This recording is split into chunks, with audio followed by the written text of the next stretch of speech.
You see him everywhere. Simón Bolivar, the independence hero of Venezuela. He liberated much of South America from Spanish colonial rule.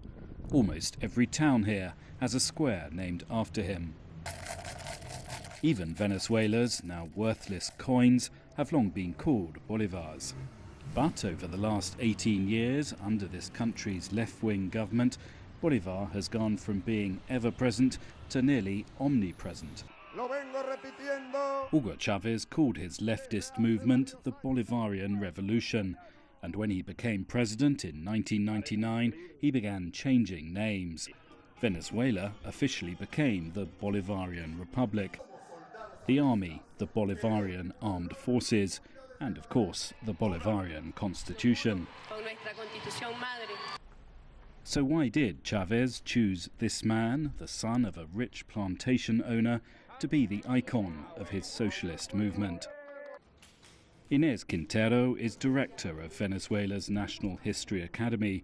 She says the answer to that is simple. Simón Bolivar was a ready-made hero. It is much easier to adopt an ideological movement which already exists to make it your doctrine than it is to invent a new one.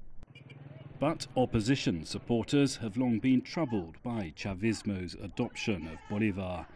In fact, they argue that if he were alive now, he would be a freedom fighter, as they say they are.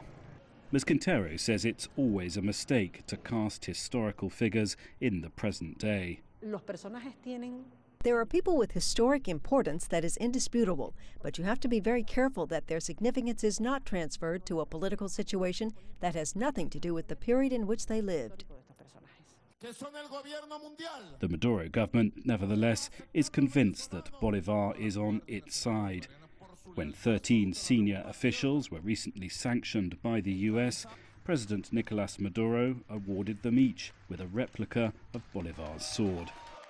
And when the new Constituent Assembly was inaugurated, his portrait, along of course with those of Chavez, were brought along. You might have thought that if there's one thing that's not controversial, it would be this country's independence hero.